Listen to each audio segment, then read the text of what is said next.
Election day. Let's talk about election day, because before I can talk about acceptance, I have to talk about the election. How many of you think this has gotten crazy with the negativism? I thought statesmanship was the art of presenting your views and beliefs in a way that inspired people to support you, not by knocking I almost didn't vote. You know, I thought, I have had it with this. It is so negative. It is so out of what I seem to think campaigning should be. And I thought, you know what? I'm not going to accept it. I'm not going to take this. I don't have to put up with it. I am not going to vote. I'll teach these guys, because if I go vote for whoever wins or loses, but if I vote, then I have supported the negativism. So darn it, I'm not going to accept it. Oh, wait a minute. I'm having a moment. If I don't accept it, and I don't vote because I don't accept it, I'm not sure that I've done a good thing here. Maybe there's a speech in here somewhere. The problem with things not going the way we want them to go, not being the way we want them to be, is that we don't want to accept it. And then we are at risk of withdrawing from it. And the problem with not voting is then I'm not participating in trying to get someone in the right place at the right time. If I don't accept an illness, if I don't accept dementia in someone I care about, then I am at risk of withdrawing from the very things I need to do to be their caregiver. Wasn't that clever? Yes. Wow! Thank you.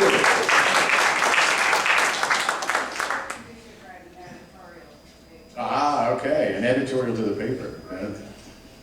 Boy, and then how many negative letters would there be? All right, so the purpose of my talking to you today is to address the importance of accepting your loved one's dementia and the impact that it has on you in order for you to provide the best care to them and the best care to yourself. Acceptance, we get in a little word salad here. Acceptance is the opposite of denial.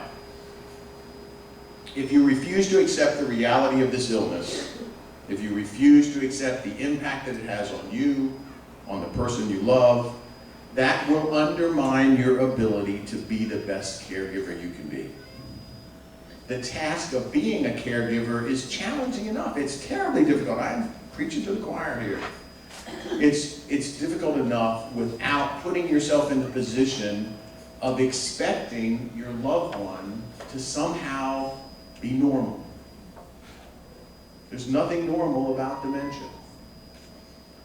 By accepting the reality of the illness, you are best able to be the supportive, loving, dedicated partner that you want to be, while also preserving your own physical and mental health. Can't give a speech without saying this. If you don't take care of yourself, you can't take care of anyone else. Repeat after me. If you don't take care of yourself, you can't take care of anybody else. I know how many people have been to other speeches. They jump right in. All right, so what do we mean by acceptance? You're all sitting here saying, well, of course I accept it. I see it, I live with it, I wake up every day, I go to sleep every night to it. How can you tell me I'm not accepting it? So what are we talking about? We're talking about first, in the very early stages, acceptance is believing that the changes you see, believing, not just seeing it, believing it, that the changes you see in your partner are really a part of a progressive neurological illness, which is what dementia is. It's intellectual acceptance. It's in your head. We'll get to the heart in a moment. You see it. All of us in the very beginning figure it's just a senior moment. We all think it's just a oh, we all lose our keys once in a while, okay? So I'm not talking about that early, but I am talking about at the point that you realize those senior moments in your loved one are happening 4, 6, 10 times a day. When the doctor says, I think we've got something going here, okay? That's the place where you need to be able to say, this is real. This is not going to go away. I have to adapt to this. Learning about the illness is a form of acceptance. Planning for its progression. First, recognizing that it does progress, and then planning for that progression. And then addressing, to the degree you can with your partner, addressing with family, professionals, other supportive people, planning for it and addressing as many of the potential issues as you can learn about in the process. That's the early acceptance we're talking about. The intellectual recognition that this is an illness, that it will progress, and I'm going to need help. Second, as the illness does progress, acceptance gets harder, because now we're going to move from the brain to the heart. It's accepting the painful emotional reality that your partner is permanently changed. That the familiar figure who still stands in front of you, they still look the same, is no longer the partner that you know them to be.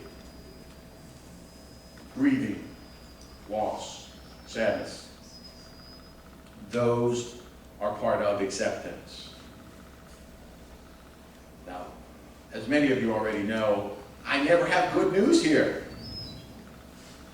I wish I had an answer at the end of this speech where I'm going to say, oh, and this is how you get around it all. Don't wait for that moment. It ain't coming.